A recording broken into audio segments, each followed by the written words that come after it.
සුබ දවසක් ප්‍රාර්ථනා කරනවා ඔයාලා හැමෝටම. අද මම බලාපොරොත්තු වෙන්නේ පාසල් සුදු කමිසය මසා ගන්න විදිය ඔයාලට කියලා දෙන්න. මම අරගෙන තියෙනවා පාසලෙන් සුදු කමිසය මසා ගැනීම සඳහා ලැබුණු සුදු රෙදි. මේකේ ආර 1 කාලක් පමණ දිග සහ පළල 45 පළල තමයි එන්නේ. සාමාන්‍යයෙන් ආර 1 කාලක් පමණ තියෙනවා. පාසල් සුදු කමිසයක් මසා ගැනීම සඳහා මේ කොටස අපිට ප්‍රමාණවත් වෙනවා. පොඩි දරුවෙකුට තමයි මේ ප්‍රමාණය අපිට ඇවිල්ලා තියෙන්නේ. අපි දැන් බලමු පාසල් සුදු කමිසය කොහොමද සකස් කරගන්නේ කියලා. මේක සුදු රෙද්දක් නිසා මම අද රෙද්ද මත අඳින්න බලාපොරොත්තු වෙන්නේ නැහැ. චෝක් වල සායම් මැකුන් නැත්තම් එහෙම මැකෙන්නේ නැති ඒවා තියෙනවා. ඒක නිසා මම අද ඔයාලට කොලයක අඳින විදිය කියලා දෙන්නම්. මුලින්ම මම අඟල් 2 ප්‍රමාණය මේ විදිහට රේඛාවක් ඇඳ ගන්නවා. ඒ වගේම මම ඉහළිනුත් තිරස් රේඛාවක් ඇඳ ගන්නවා. දැන් මම මේ රේඛා ඇඳගත් පසු ඇති වුණු මුල්ලේ සිට උරහිස ප්‍රමාණය දෙකෙන් බෙදලා ලකුණු කර ගන්නවා. ඔයාලට කැමති නම් වැඩිපුර උරහිස හැලෙන්න වගේ අවශ්‍ය නම් තවත් අඟල් භාගයක් පමණ එකතු කර ගන්න පුළුවන්. ඒ වගේම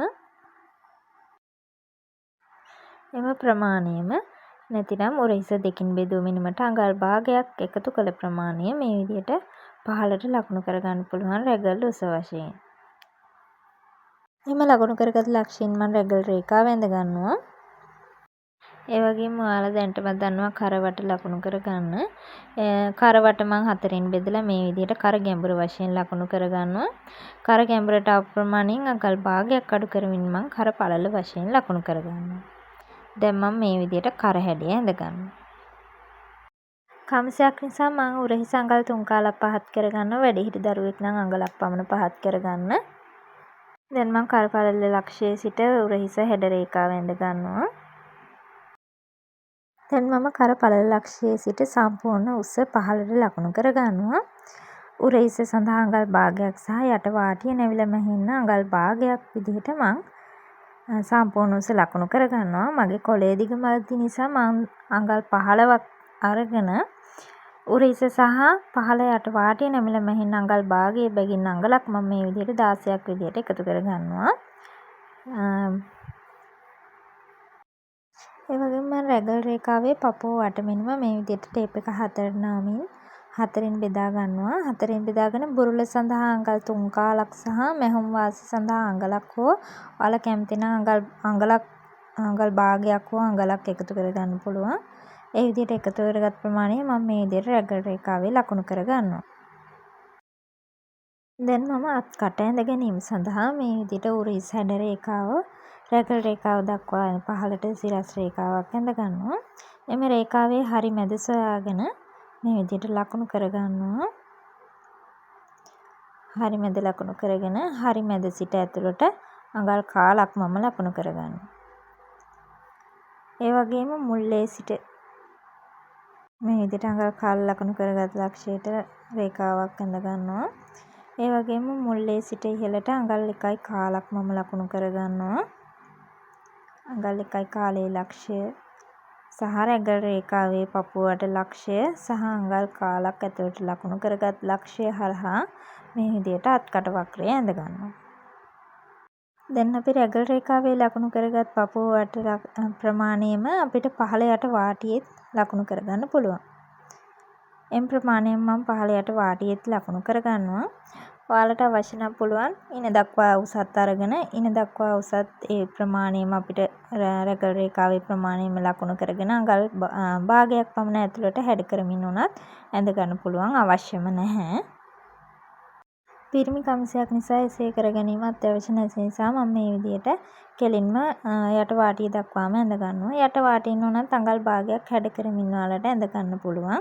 මම යට අත්‍යවශ්‍යම නැති නිසා මේ වෙලාවේ ඇඳගන්නේ නැහැ. ඔයාලට කැමති නම් හැඩ කිරීමක් දෙන්න පුළුවන්. පිරිමි කමිසයක අප උරහිස ගාවින් මේ විදිහට වෙනස්කමක් කර ගන්නවා. මේක පිරිමි කමිසයක විශේෂ ලක්ෂණයක්. මම මේ විදිහට උරහිසේ සිට පහළට අඟලක් ලකුණු කරගන්නවා. මම මේ අඟලේ ප්‍රමාණය ඉදිරිපසේ පළුවෙන් ඉවත් කරගන්නවා. මෙන්න මේ අඟලේ ප්‍රමාණය මම ඉදිරිපස පළුවෙන් කපා ඉවත් කරගන්නවා. ඒ වගේම උරහිස මෙහම් වාසිය සඳහා මම අඟල් භාගයක් ඒ අඟලෙන් ඉහළට ඔසවා ගන්නවා. මේ විදිහට අඟල් භාගයක් තබමින් මම රේඛාවක් ඇඳ ගන්නවා. උරහිස මුට්ටුව සඳහා තමයි මේ ප්‍රමාණය අපි තියාගන්නේ. එවිට මේ කොටස කපා ඉවත් වෙනවා. ඉදිරිපස පළුව මම මේ විදිහට කපාගෙන තියෙනවා. ඒ වගේම අඟල් දෙකේ ප්‍රමාණයක් අපේ ඉදිරියට තියාගත්ත ඉදිරිපස පළුවේ ඒ ප්‍රමාණය මම අර ඇඳගත් රේඛාව දිගේ නවාගෙන තියෙනවා ඇතුළට. ඒ වගේම තවත් කොලයක අපි මේක මේ විදිහට තියාගෙන පින් එකක් ගහගමු. දැන් අපිට පුළුවන් උරහිස ඇඳ ගන්න. අපි ඉදිරිපස පළුවෙන් අඟලක් අඩු කරගෙන තියෙනවා. ඒ ප්‍රමාණය මම මේ විදිහට අඟල අඩු කරගත් එම රේඛාවේ සිට ඉහළට මෙහම් වාසි භාගය අතහරිමින් අඟල ලකුණු කරගත් අඩු කරගත් ස්ථානයේ සිට ඉහළට අඟලක් මේ විදිහට ලකුණු කරගන්නවා. ඒ වගේම තවත් අමතර අඟලක් මේ විදිහට ඉහළට ලකුණු කරගෙන මෙහම් වාසි අඟල් භාගයක් මේ විදිහට ඉහළට ලකුණු කරගන්නවා. එතකොට එම රේඛාවේ සිට ඉහළට අඟල් 2.5ක ප්‍රමාණය මේ විදිහට ලකුණු කරගන්නවා අපි. ඒ ලකුණු කරගත් ලක්ෂ්‍ය හරහා අපි රේඛා ඇඳ ගන්නවා.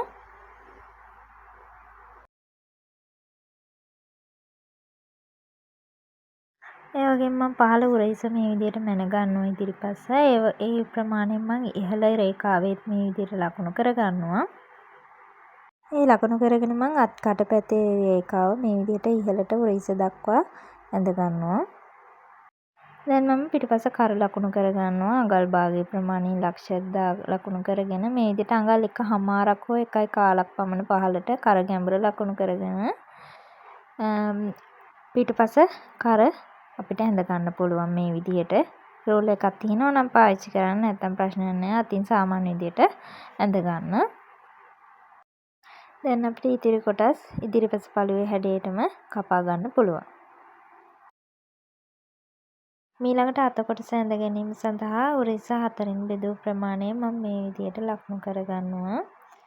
එක් පැත්තකින් මේ ප්‍රමාණය මම තවත් ඉදිරියෙනුත් ලකුණු කරගෙන එම ලක්ෂ්‍ය හරහා මම රේඛාවක් ඇඳ ගන්නවා. එම ඇඳගත් රේඛාවේ මම රැගල උස තබාගත් ප්‍රමාණයෙන්ම මේ විදිහට ලකුණු කරගන්නවා.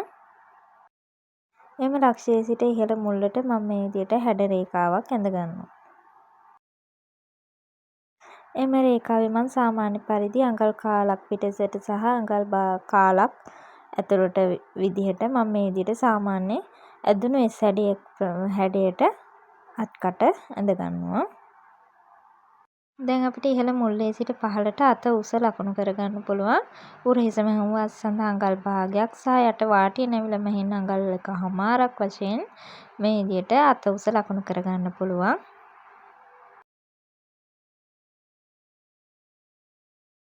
ඊළඟට අතාග වට දෙකෙන් බෙදූ ප්‍රමාණයට අඟලක් හෝ අඟල් 1.5ක් මෙහම වාසි එකතු කරමින් මේ විදිහට යට වාටි රේඛාවේ ඉදිරියට මම ලකුණු කරගන්නවා. එම් ප්‍රමාණය අඟල් 1.5ක් මෙහම් වාසි තබාගත් රේඛාවේ ලකුණු කරගෙන මේ විදිහට හැඩ රේඛාවක් ඇඳ ගන්නවා.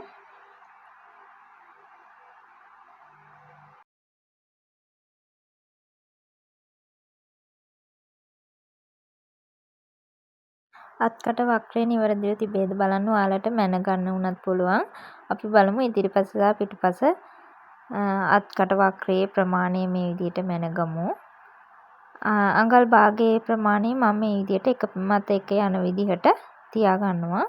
උරහිස මූට්ටුව අඟල් භාගයේ ප්‍රමාණය මේ විදිහට තියාගෙන එක මත එක යන ආකාරයට අඟල් භාගයේ ප්‍රමාණය මේ විදිහට තියාගන්න. ඒ තියාගෙන අපිට පුළුවන් අත්කට වක්‍රය මේ විදිහට මැනගෙන බලන්න. මේ විදිහට මැනගත් ප්‍රමාණය අපිට පුළුවන් අපි ඇඳගත් අතේ මේ විදිහට අත්කට වක්‍රේ මැනලා බලන්න පුළුවන් අපිට ඒ ප්‍රමාණය තියෙනවද කියලා. අර පුංචි වැඩිවීමක් තමයි එන්නේ. ඒ නිසා මම ඒ ප්‍රමාණය ඒ විදිහටම තියාගන්නවා. පුංචි කාලක පමණ වැඩිවීමක් පමණයි. ඒ ප්‍රමාණය මම ඒ විදිහටම තියාගෙන අත කොටසත් කපා ගන්නවා. ඒ වගේම මම අඟල් 3ක් පළල සහ අඟල් 3මාරක් උසින් යුතු කොටු කොටසකුත් මේ වෙලාවේදී කපා ගන්නවා. අපි ඇඳගත් පතුරම් සියල්ලම සුදු රෙදි කොටසේ කන පිට පැත්තෙන් පැත්ත උඩට හිටින විදිහට උස අතින් නවාගෙන මේ සියලුම පතුරම් කොටස් අපි රෙද්ද මත තියාගෙන කපා ගන්නවා. ඒ වගේම සාකු කොටසේ ඉහළට සහ දෙපසට මේ විදිහට වැඩිපුර තබමින් කපා ගන්න. මේ විදිහට මම සියලු කොටස් කපාගෙන තියෙනවා. අපි දැන් මසා ගන්න ආකාරය බලමු. ඉදිරිපස කොටස් ටික මම මේ විදිහට අරගෙන අඟල් දෙකේ රේඛාවට මෙහායින් අඟල් භාගයක් ඉදිරියෙන් මේ විදිහට නවා ගන්නවා. එසේ නවාගෙන මම එතනින් කට් මාක් එකක් දා ගන්නවා.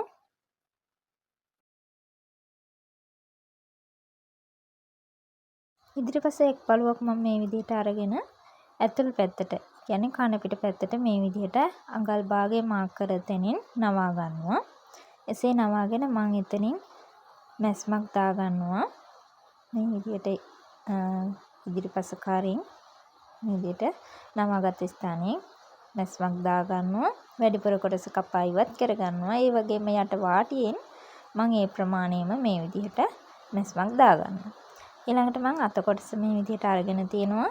අත කොටස තුන් කාලක් නවාගෙන නැවතත් තුන් කාලක් නවාගෙන මසා ගන්න පුළුවන්. අපි අඟල් එකමාරක් වැඩිපුර තියාගත්ත නිසා තුන් කාලේ ප්‍රමාණය නවා ගන්න. ඒ වගේම අනික් අතත් මේ විදිහටම වාටිය මසා ගන්න. දැන් අපි බලමු යෝක් කොටස සකස් කරගන්නේ කොහොමද කියලා. මම මේ විදිහට පිටුපස පතුරම අරගෙන තියෙනවා. පිටුපස පතුරම මේ විදිහට නැම්මට තියාගන්න රෙදි කොටසක් මතින්. පතරම එහෙම මෙහෙ නොයන්න මම පින් එකක් යොදා ගන්නවා. නැම්මටම තියාගන්න. ඊට පස්සේ අපිට පුළුවන් යෝක් කොටසේ උස තීරණය කරගන්න. මේ විදිහට ඉහළටම තියාගන්න පුළුවන් ඔයාලට. මෙන්න මේ උරහිස මහුම් වාසි අඟල් භාගය අතහරින්න නැතුව ඉහළින්ම තියාගන්න. ඉහළින්ම තියාගෙන අඟල් 3මාරක් හෝ 4ක් ඔයාලට යෝක් කොටසේ උස ගන්න පුළුවන්. යෝක් කොටස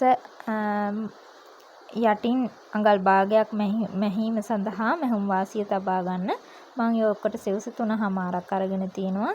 තවත් අඟල් භාගයක් මම ගත්තා මැහුම් වාසි සඳහා. ඒ ප්‍රමාණයෙන් අපි යෝක් කොටස කපා ගන්නවා. මම මේ විදිහට යෝක් කොටස කපා ගත්තා. ඊළඟට අපි උරහිස මෝට්ටු කරගමු. ඉදිරිපස සහ පිටුපස මම මේ විදිහට කන පිට උඩට හිටින විදිහට තියාගෙන තියෙනවා. ඉදිරිපස කොටස් දෙකේ ඒ වගේම පිටුපස පළුවේ කන පිට කොටස ඇතුළට හිටින විදිහට කන පිට එකට හිටින විදිහටත් හොඳ පිට පිටට හිටින විදිහටත් මම මේ විදිහට තියාගෙන උරහිස හොඳ පිට පැත්තෙන් මෝට්ටු කර ගන්නවා. උරහිස් දෙකම මේ විදිහට මසා ගන්නවා.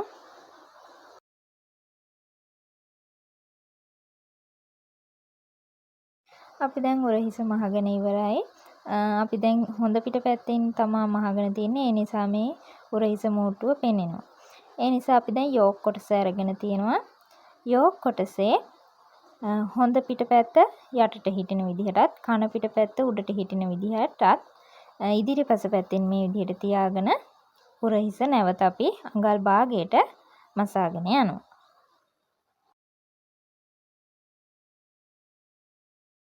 දැන් මම මසාගත් යෝක් කොටස මේ විදිහට පිටුපස පළුව පැත්තට නවා ගන්නවා. මේ ආකාරයට පිටුපස පළුව පැත්තට නවාගෙන ඔයාලට පුළුවන් මේ වෙලාවේදී අයන් කරගන්න. ඒ වගේම යෝක් කොටස එහෙම මෙහෙ නොයන පරිදි පින් කිහිපයක් යොදාගෙන අපිට පුළුවන් යටින් අඟල් භාගයේ මැහුම් වාසියට අඟල් භාගයට නවලා යෝක් කොටස මසා ගන්න.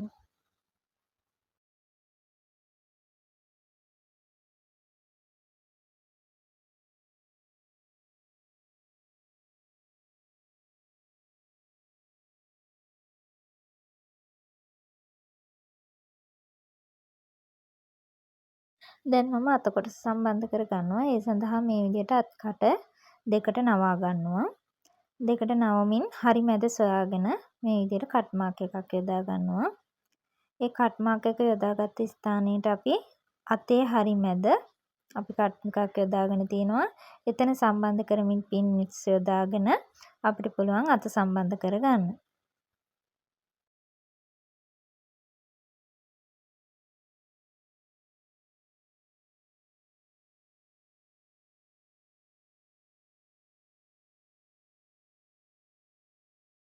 මම මේ විදිහට අත මහගෙන තියෙනවා. ඔයාලට ඕලොක් තියෙනවා නම් ඕලොක් කරගන්න පුළුවන්. මේ විදිහට රැලි යන්න ඔයාලා අයන් කරගන්න පුළුවන් නම් දැන් අපි කොළ කොටස සම්බන්ධ කර ගැනීම සඳහා මේ විදිහට අත්කට දෙකට බෙදාගත්තා වගේම කරත් අපි මේ විදිහට දෙකට නවා ගන්නවා. දෙකට නවාගෙන අපි ඉදිරිපස සිට මේ විදිහට පිටුපස හරි මැද දක්වා අපි මේ විදිහට මැන ගන්නවා. කරවට ප්‍රමාණය මැන ගන්නවා. කරවට ප්‍රමාණය මැනගෙන අපි ඒ ප්‍රමාණයට තමයි කොළ කොටස සකස් කරගන්නේ. මම 1 කාලක් මේ විදිහට පහළ සිට ඉහළට ලකුණු කරගන්නවා. එතෙන් සිට ඉහළට අඟල් 1.3 කාලක් හෝ අඟල් 2ක් ඉහළට ලකුණු කරගන්න පුළුවන්. මම මේ විදිහට 1.3 කාලක් ලකුණු කරගන්නවා. කුඩා දරුවෙක් නිසා මම මේ පැත්තෙනුත් ඒ ප්‍රමාණයම ලකුණු කරගන්නවා. 1 කාල සහ 1.3 කාල. ඒ ප්‍රමාණ හරහා යන ආකාරයට මම රේඛා ඇඳ ගන්නවා.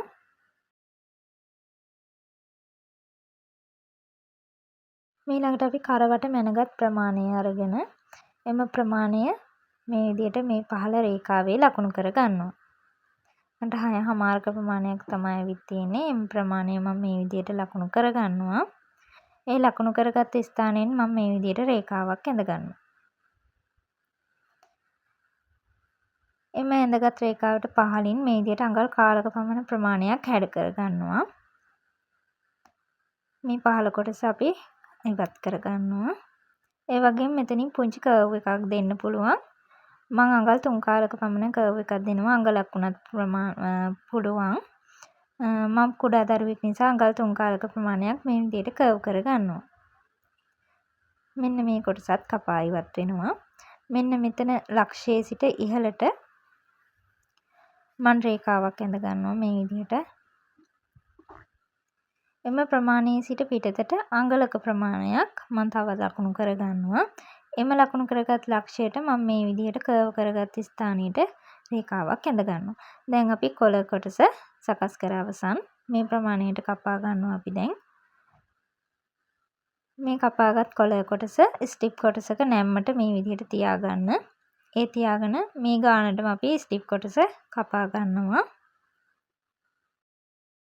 මේක කපාගත් ස්ටිප් කොටස අපි කපාගත් ස්ටිප් කොටසට වඩා දෙගුණයක් විශාල රෙදි කොටසක් අපි මේ විදිහට අරගෙන තියෙනවා. ඒ රෙදි කොටස මතින් තියාගෙන මේ විදිහට රෙදි කොටස දෙකට නවා ගන්න. දෙකට නවාගෙන අපි අයන් කරගන්නවා. වටේට අඟල් භාගයක් පමණ තියාගන්න පුළුවන්. මේ විදිහට ස්ටිප් කොටසේ අයිනෙන්ම අපි මසා ගන්නවා. ස්ටිප් කොටස මැහෙන්නේ නැති වෙන්න මසා ගන්න. කර්ව් වෙන කොටස පහළට යනකොට අපිට මෙන්න මේ විදිහට අඟල් භාගයක් ඉහළට නවමින් මසා ගන්න ඕනි. උඩ තියෙන කොටස රෙදි කොටස මේ විදිහටම අඟල් භාගයට වැඩිපුර කොටස කපා ඉවත් කර ගන්නවා. අඟල් භාගයක් තියාගෙන ඉතුරු වැඩි කොටස කපා ගන්නවා. එහෙම කපාගෙන මෙන්න මේ විදිහට ඉහළට පෙරලා ගන්නවා. ස්ටිප් කොටස පැත්තට පෙරලාගෙන පහළ කොටස මේ විදිහට පහළට මසා ගන්න. දැන් අපිට අනෙක් පැත්තත් ඒ විදිහටම එම රෙදි කොටස අඟල් භාගය මේ විදිහට ඉහළට නවමින් මසා ගන්න පුළුවන්. දැන් මම වැඩි කොටස් කපා ඉවත් කරගන්නවා. අඟල් කාලට පමණ මම වටේටම කපා ගන්නවා. පහළ අඟල් භාගයට තබා ගන්න. දැන් මම මසාගත් කොළ කොටස මේ විදිහට කෝනස් වලින් කට් එකක් දෙනවා මසාගත් මැස්ම දක්වා. ඊට පස්සේ මං හොඳ පිට පැත්තට කොළ කොටස හරවා ගන්නවා. මුළු කොටස් ටූල් එකක් ආධාරයෙන් හොඳට සකස් කරගන්න. මේ විදිහට මුළු හොඳට සකස් කරගන්න. ඊළඟට අපිට කොළ කොටස මේ විදිහට හරි මැදින් දෙකට නවාගෙන කට් මාක් එකක් යොදා ගන්න පුළුවන්. ඒ වගේම කම්සියෙත් කරට කරේ හරි මැද මේ විදිහට සොයාගෙන කට් මාක් එකක් යොදා ගන්න. එතෙන්ට අපිට මේ විදිහට කොළ කොටස සම්බන්ධ කරගන්න පුළුවන්. අර අපි ඇතුළට නමපු පැත්ත නෙවෙයි දිගැරිලා තියෙන ඉන්නේ පැත්ත තමයි අපි මේ විදිහට පිටුපස පළුවේ හොඳ පිට පැත්තෙන් මේ විදිහට කරට සම්බන්ධ කරගන්නේ. මේ විදිහට අපි කරට පින්ස් ගහ ගන්නවා. පින්ස් යොදාගෙන අපිට කොනක සිට මසාගෙන යන්න පුළුවන්. කොළ කොටසත් කම්ස කොටසත් එක සමානව මසාගෙන යන්න ඇදීමකට ලක් කරන්න එපා. රැලි එනව නිසා. එක් කොටසක් හෝ ඇදුනොත් කොළ කොටස අඩු වැඩි වීම වෙන්න පුළුවන්. ඒ නිසා ගානට මසා ගන්න. මේ විදිහට මම මසාගත් මැස්ම දක්වාම කරට කට් මාක් යොදාගෙන තියෙනවා. එතකොට අපිට කර්ව් වෙන ස්ථාන වලින් නිවැරදිව හරියට මසා ගන්න පුළුවන්. රැලි ඇති වෙන්නේ නැහැ. මේ විදිහට දැන් ඇතුළට නවාගෙන අපි මසාගත් කොටස මෙන්න මේ විදිහට ඇතුළට නවමින් කොළ එකේ අපි දැන් මසාගෙන ගිය රේඛාව දිගේම නැවතත් අපි මසාගෙන යනවා.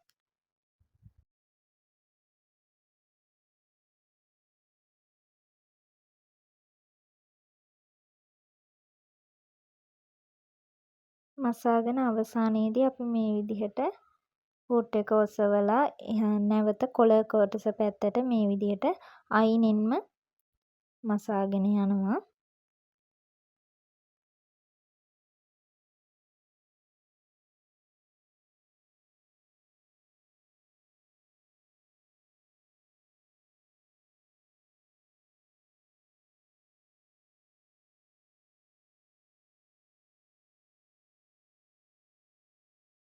නැවත අපි මසාගත් ස්ථානයෙන් දක්වා මේ විදිහට මසාගෙන මැදින් කොළ එක පහළ කොටස බෙදෙන ස්ථානයෙන් මේ විදිහට මැදින් මැස්මක් යොදා ගන්නවා. කොළ එක නැවෙන ස්ථානයෙන් මේ විදිහට දිගටම මැස්මක් යොදා ගන්න.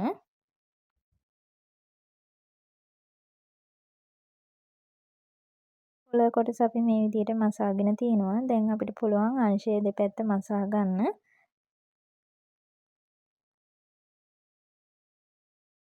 අංශය දෙපැත්ත මසාගත් පසු යට වාටිය මම මේ විදිහට එක්වරක් නවමින් නැවත වරක් නවමින් මසා ගන්නවා. අඟල් භාගයක් තබා ගත්ත නිසා අපි අඟල් කාලක් නවමින් නැවත කාලක් ඇතුළට නවමින් මසාගෙන යනවා.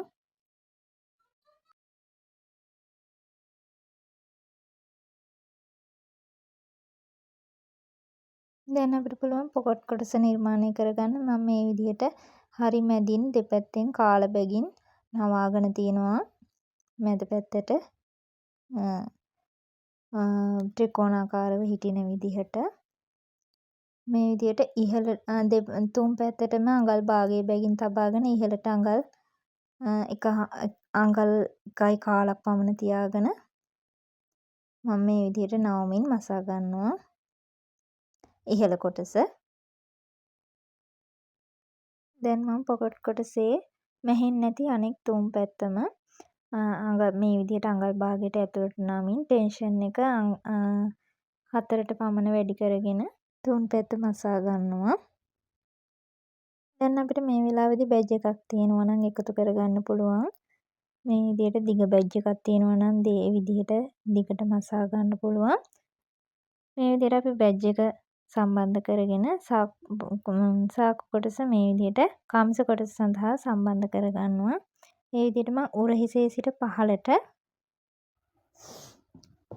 අඟල් 4ක් 5ක් පමණ මම ලකුණු කරගන්නවා. මම මෙතෙන්දී 4.5ක් ලකුණු කරගන්නවා කුඩා දරුවෙක් නිසා. ඒ වගේම විවරයේ සිට අඟල් 2ක් හෝ 2.1ක ප්‍රමාණයක් මේ විදිහට ඇතුළට ලකුණු කරගන්නවා. එන්න ඒ ලකුණු කරගත් ලක්ෂයේ සිට තමයි අපි සාක්කු කොටස සම්බන්ධ කරගන්නේ. මේ විදිහට ඒ ලක්ෂයට සාක්කු කොටස මම මෙන්න මේ ආකාරයට සම්බන්ධ කරගන්නවා. මේ විදිහට තියාගෙන පින් එකක් යොදාගෙන අපි වටේටම මසා ගන්නවා. නැවත මම නූලේ ටෙන්ෂන් එක තිබූ ප්‍රමාණයටම සකස් කරගෙන මේ විදිහට ඉහළට සාකෝ කොටසේ ඉහළ පැත්තට මේ විදිහට මැස්මක් යොදාගෙන නැවත හරවමින් මසාගෙන නැවත පහළට සාකෝ කොටස වටේටම අයිනින්ම මසාගෙන යනවා.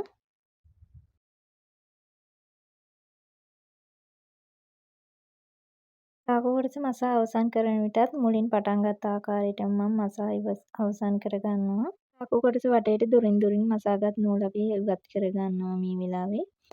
මේ විදිහට ලස්සනට අපි කමිසය මසාගෙන අවසන් කරගෙන තියෙනවා. දැන් ඔයාලට බටන් හෝල් වගේම බටන් අල්ලගන්න පුළුවන්. අඟල් දෙකෙන් දෙකට ඔයාලට බටන් හෝල් අල්ලගන්න පුළුවන්. මේ වගේ ඔයාලට වැදගත් කියලා හිතෙන මැහුණු වීඩියෝස් දිගටම බලන්න try මේ YouTube channel එක subscribe කරලා අපිත් එක්ක දිගටම රැඳිලා ඉන්න.